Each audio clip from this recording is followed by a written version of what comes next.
आज हम लोग बात करने जा रहे हैं इमाम मेहदी साहब के मुताल्लिक़ और उनका कौन अपोजिशन है, कौन वो दुश्मन होगा जो उनसे लड़ाई करेगा। वो जो एक बहुत बड़ी जंग होगी सुफियानी के साथ, वो सुफियानी कौन है, किस तरीके से उसकी लिनेज है, उसका क्या ख़ानदान है, उसकी सारी डिटेलिंग आज मैं आपको बताने जा रहा हूँ। आप वीडियो देखते रहिए।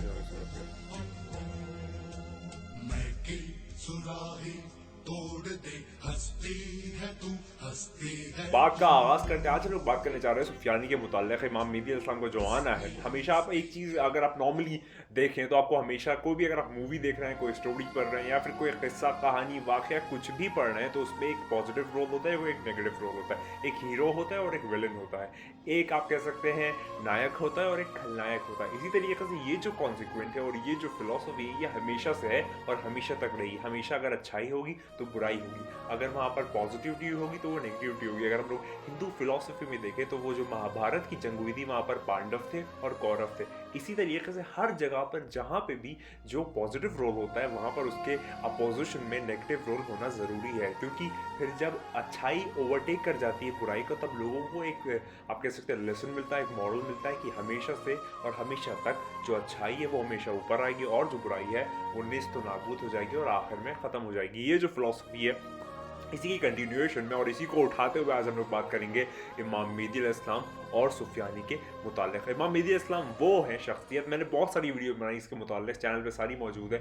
इमाम मेहदी अलैहिस्सलाम वो शख्सियत है जिनको हर मज़हब, हर धर्म, हर रिलीजन में याद किया गया है अलग अलग नामों से। चाहे किसी भी नाम से आप ना जानते हो, फिर भी वो जो एक लास्ट सेवियर का कॉन्सेप्ट है या वो एक लास्ट सुप्रीम का कॉन्सेप्ट है, वो हर जगह पर मेंशन है। अगर हम हिंदू की फ़िलॉसफी की बात करें तो वहाँ पर कल्कि अफ्तार कहा जाता है। अगर आप पारसी मज़हब में बात करें तो वहाँ पर कहा जाता है शशोयान। अगर आप बात करें बुद्धिज़्म में तो वहाँ पर मैत्रेय कहा जाता है उनको। और इसी तरीके से बहुत सारी अलग अलग रिलीजन्स में उनका अलग अलग नाम है। और हर जगह पर एक आप कह सकते हैं ख़राब आदमी का तस्करा किया गया, चाहे वो एंटी क्राइस्ट कहा गया हो, चाहे वो कहा गया हो कि एक बैड आदमी, या फिर आप कह सकते हैं एक बैड एनर्जी, एक बैड फोर्स, या फिर इसी तरीके की जो भी एंटी मसाया, ये सारी चीज़ें जो है ये वो एक नेगेटिव रोल के लिए कहा जाता है। यानी कि एक अच्छाई जब आएगी तो जो बुराई बढ़ जाएगी तो उसके मुकाबले अच्छाई आएगी। ये जो कॉन्सिक्वेंट है और ये जो फॉर्मूला है और ये जो बेसिक है, ये जो एश्योर्ड बेसिक्स है, इसी पे हम लोग बात करने चाह रहे हैं। तो अब बात करते हैं कि आखिर सुफियानी कौन है, सुफियानी कब आएगा और सुफियानी इमाम मेहदी अलैहिस्सलाम के मुताल्लिक़ क्या रिलेशन रखता है। तो अगर मैं आपको बताऊं कि इमाम मेहदी अलैहिस्सलाम का जब ज़हूर होने वाला होगा, उससे करीबन 9 या 8 या 6 महीने भी रिवायतों में जुमला आता है, 8 महीने भी आता है और 9 महीने भी आता है। तो 6 महीने, 8 महीने या 9 महीने पहले इमाम मेहदी अलैहिस्सलाम के ज़हूर से 6 या 7 या 8 महीने पहले एक शख्स जो है वो एक बार ये खुरूज करेगा, मतलब ऑल ऑफ अ सडन कहीं से आ जाएगा, जिसका नाम सुफियानी होगा। उसका जो असल नाम है वो उस्मान है, और लेकिन उसको उसका लक़ब जो है, जो उसका टाइटल है, वो सुफियानी है।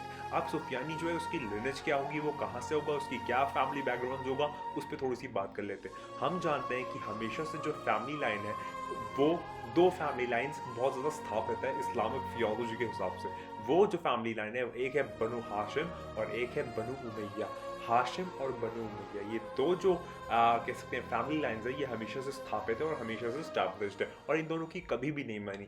जो बनी हाशिम था वो एक पॉजिटिव साइड था, एक पॉजिटिव रोल प्ले कर रहा था, एक पॉजिटिव अच्छा मैसेज पूरी दुनिया को समाज में दे रहा था, और वहीं पर जो बनु उमैया है वो एक ख़राब रोल प्ले कर रहा था, एक ख़राब आप कह सकते हैं आइडियोलॉजी में था, और हमेशा से वो हमेशा बनी हाशिम का दुश्मन बन के रहना चाहता था और हमेशा तक रहा। अब मैं बताता हूँ कि आखिर सुफियानी जो है वो कैसे रिलेटेड है बनु उमैया से, और मौला इमाम मेहदी अलैहिस्सलाम कैसे रिलेटेड है बनु हाशिम से। सबसे पहले जब इस्लाम की स्थापना हुई, मतलब कि ज़ाहिरी तौर पे सरकार दो आलम सल्लल्लाहु अलैहि वसल्लम ने, जब प्रॉफिट मोहम्मद मुस्तफ़ा सल्लल्लाहु अलैहि वसल्लम ने इस्लाम को आप कह सकते हैं एक पूरा फिनिशलाइज्ड उनको मूव दिया कि अब जो है ये दीन मुकम्मल हो रहा है, और सारे लोगों को जब अरब की सरजमीन पे ये चीज़ वाक़ई तौर पे पेश की, तब लोगों ने मान लिया, बहुत ज़्यादा लोगों ने मान लिया। लेकिन उनमें से एक ट्राइब का लीडर था जो कि बनु उमैया का लीडर था, और उसका नाम था अबू सुफियान। जो वो अबू सुफियान था, उसने सरकार दो आलम सल्लल्लाहु अलैहि वसल्लम की नाफरमानी की, उनकी बात नहीं मानी, उनसे जंग की। जंग बदर का भी एक बहुत जो इस्लाम की पहली जंग है 313, जो अच्छे लोग थे वो एक तरफ थे और दूसरी तरफ बहुत सारे लोग थे, तो वही पूरा वाक़या है। लेकिन ये बात अगर हम लोग कट शॉर्ट करें, मुख्तसर से मुख्तसर बताऊँ कि जो अबू सुफियान था, उसने आप कह सकते हैं अपोज किया सरकार दो आलम सल्लल्लाहु अलैहि वसल्लम को, और उसी तरीके से एक ग्रज रखा अपने दिल में। तो लिहाजा जो सुफियान था, अबू सुफियान था, वो हमेशा से आप कह सकते हैं मुनाफिकीन में से था। बाहर कुछ अंदर कुछ हिपोक्रेट जिसे हम लोग अंग्रेजी ज़बान में कहते हैं, और ये जो चीज़ थी वो उसकी हिपोक्रेसी क्यों। इसी तरीके से फिर अबू सुफियान का जो बेटा था जिसका नाम माविया था, उसने उसी ग्रज को दिल में रखते हुए सरकार दो आलम सल्लल्लाहु अलैहि वसल्लम के बाद उन्हीं की लिनेज से मौला कुल कायनात अमीरुल मोमिनीन इमाम अल मुत्तकीन शाह मर्दा शेर अज़दा क़ुव्वत परवरदिगार ला फ़तह अली सफ़िल ज़ुल्फ़िकार मौला कायनात से जंग सिफ़ीन आप सब ने वाक़या सुना हुआ है। जंग सिफ़ीन हुई और वहाँ पर मैं मौला कायनात को बहुत ज़्यादा गलीज़ अल्फाज और अब्यूज़िव लैंग्वेज का इस्तेमाल करवाता था। वो मिंबरों से पता नहीं कितने सालों तक ये चीज़ चलती रही। तो ये वो जो ग्रज अबू सुफियान सरकार दो आलम सल्लल्लाहु अलैहि वसल्लम के लिए रखता था, उसके बाद उसकी नस्ल में आने वाला माविया जो था वो रखता था मौला कुल कायनात अमीरुल मोमिनीन के लिए। और उसके बाद माविया का जो बेटा था जिसका नाम यजीद था, यजीद लान थी, वो ग्रज रखता था किसके लिए? इमाम बादशाह इमाम हुसैन अलैहिस्सलाम के लिए। इमाम हुसैन अलैहिस्सलाम जो थे उनको करबला की सरजमीन में उसने बेगौर कफन शहीद करवा दिया। और ये भी जो वाक़या है ये वो ग्रज था जो शुरू से शुरू हुआ था, जो अबू सुफियान ने रखा था रसूल अल्लाह के लिए, फिर माविया ने रखा था मौला कुल कायनात के लिए, और वही यजीद लाती ने रखा मौला हुसैन अलैहिस्सलाम के लिए, और फिर उनको शहीद करवा दिया गया। तो ये जो तरतीब है, ये जो लिनेज है, और इसी तरतीब को चलते हुए अगर हम लोग आगे बढ़ते चले आए तो बहुत सालों बाद आज के ज़माने में आज उस बनी हाशिम यानी कि सरकार दो आलम सल्लल्लाहु अलैहि वसल्लम के बाद मौला कुल कायनात के बाद इमाम हुसैन अलैहिस्सलाम, और ऐसे करते करते 12 इमामों का सिलसिला जो है वो 12वें इमाम मेहदी अलैहिस्सलाम या इमाम ज़मान अलैहिस्सलाम पे आके रुकता है। और उस तरफ से हम लोग देखें बनु उमैया की तरफ से, तो वो जो सिलसिला है अबू सुफियान, माविया, यजीद और ऐसे होते होते सुफियानी पे आके रुकता है जिसका नाम उस्मान होगा। तो ये वो आपको मैं फैमिली बैकग्राउंड बता रहा हूँ, ये वो लिनेज बता रहा हूँ कि ये वो फैमिली लाइन है जो आपस में हमेशा से अपोजिशन में रही। एक बार माविया शायद कहता है कि जो बनु उमैया है और जो बनु हाशिम है हम लोग तो भाई जैसे हैं।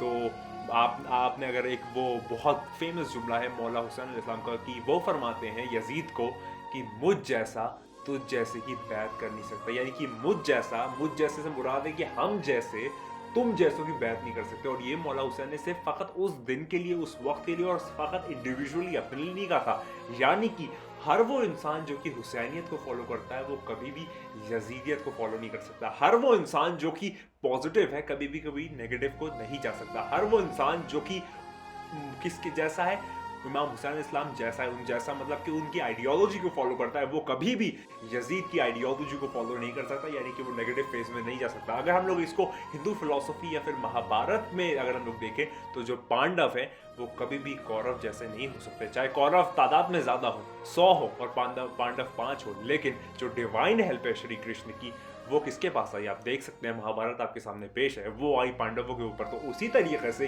ये जो हमारे पास पूरी फॉर्मेशन है, सारी चीज़ें कनेक्टेड है। मैंने जितना भी लिटरेचर पढ़ा है, जितना भी थियोलॉजी पढ़ी है, डिफरेंट थियोलॉजीज पढ़ी है, मैंने यही जाना है कि अच्छाई एक चीज़ होती है और एक चीज़ बुराई होती है। बुराई किसी भी रिलीजन में हो सकती है, अच्छाई किसी भी रिलीजन में हो सकती है। आप अगर अच्छाई करते हैं तो आप अच्छे हैं, बात खत्म हो गई। आप अगर बुरे हैं तो आपके लिए नर्क तैयार है, बात खत्म हो गई। इतना मैं जाना हूँ वो मेरी ये स्रोत है। बाकी खुदा जाने, ईश्वर जाने, अल्लाह जाने, अल्लाह बेहतर जानता है। जो भी आप है, जिस भी रिलीजन को फॉलो करते रहिए, लेकिन उस रिलीजन में फॉलो करते हुए अच्छाई में रहिए, बुराई में नहीं। या हर रिलीजन जो है वो सिखाता है। तो हम लोग बात कर रहे थे, बात कहाँ से कहाँ चली कि हम लोग बात कर रहे थे सुफियानी के मुतालिक। तो वो सुफियानी जो है वो होगा माविया, उसका बेटा यजीद, और माविया का जो बाप था वो था अबू सुफियान। ये जो वो 3 फॉर्मेशन है उनकी औलादों में से होगा आखिरी सुफियानी, जो कि बहुत जुल्म सितम ढाएगा, पूरी दुनिया में तबाही मचाएगा, खासकर जो चाहने वाले हैं अहले बैत के या फिर जो बनु हाशिम से ताल्लुक़ रखते हैं जो कि सैयद हैं,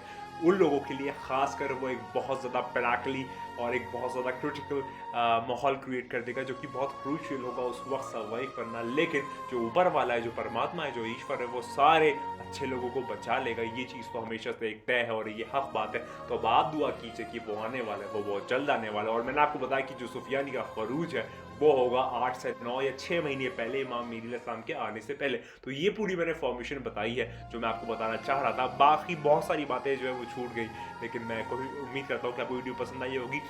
पर आपको समझ में आया होगा कि आखिर में जो बताना चाह रहा हूँ, मैं आपको बताना चाह रहा था कंपैरिजन बनु उमैया और बनु हाशिम। जो बनु हाशिम थे वो पॉजिटिव थे, जो बनु उमैया थे वो नेगेटिव थे। बनु उमैया हमेशा से ही नेगेटिव रहे और जो बनु हाशिम थे वो हमेशा से ही पॉजिटिव रहे, क्योंकि जो बनु हाशिम का ख़ानदान है वो आले मोहम्मद का ख़ानदान है, वो 12 इमामों का, वो 14 मासूमीन का ख़ानदान है, जो कि बनु हाशिम का ख़ानदान है।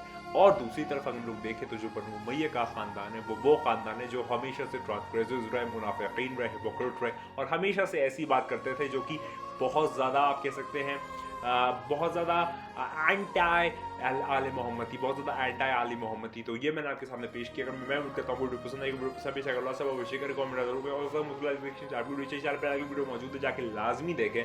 मैंने आपके सामने बहुत सारी चीज़ें पेश करता रहता हूँ और world war free prediction prophecy सारी चीज़ें मैं बताता ही रहता हूँ। मुश्किल वक्त आने को करीब है। मैंने प्रोडिक्शंस में अपने मैं दिसंबर की वीडियोज़ में कह रहा हूँ कि बहुत मुश्किल वक्त आने वाला है, अर्थक्वेक आने वाला है, महंगाई बढ़ने वाली है, बहुत सारी चीज़ें हैं। मैं आज भी कह रहा हूँ, अभी तो कुछ भी शुरू नहीं हुआ, आप देख सकते हैं वो चीज़ें शुरू हुई कि नहीं हुई। श्रीलंका में इतनी ज़्यादा मुसीबत आ गई, उनकी इकानमी जो है वो क्रैश हो गई है और जितनी भी चीज़ें हैं वर्ल्ड लेवल पे ख़राब हो रही हैं। मेरी दिसंबर्स की वीडियोस पे मौजूद है, अगर आप जाएं अभी चैनल पे और दिसंबर्स की वीडियो देखें, जब रशिया यूक्रेन का कोई कहीं पर भी तस्करा ही नहीं था, कहीं पर भी उसकी बात नहीं हो रही थी, तब मैंने वो बातें कही थी और आज आप देख सकते हैं। और आज मैं फिर कह रहा हूँ कि अभी बहुत मुश्किल वक्त है, अगस्त का इंतज़ार करिए और उसके बाद चीज़ें बहुत ज़्यादा आप कह सकते हैं पेस पकड़ेगी और चीज़ें पलटती चली जाएंगी। बस आप याद रखिए, सही रास्ते पर आ जाइए, अच्छे हो जाइए, सच्चे हो जाइए। जो भी आप फॉलो करते हैं, जिस चीज़ को भी मानते हैं, उसको दिल से मानिए।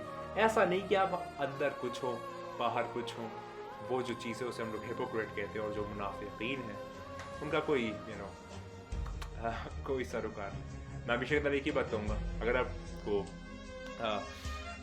उस आने वाले को बुलाना है और अगर आपको चाहते हैं कि आप उसके साथ हो, तो एक ही चीज़ की जो मैं हमेशा कहता हूँ, खुदा को याद कर रहे हैं, खुदा को याद कर, खुदा हाफिज़।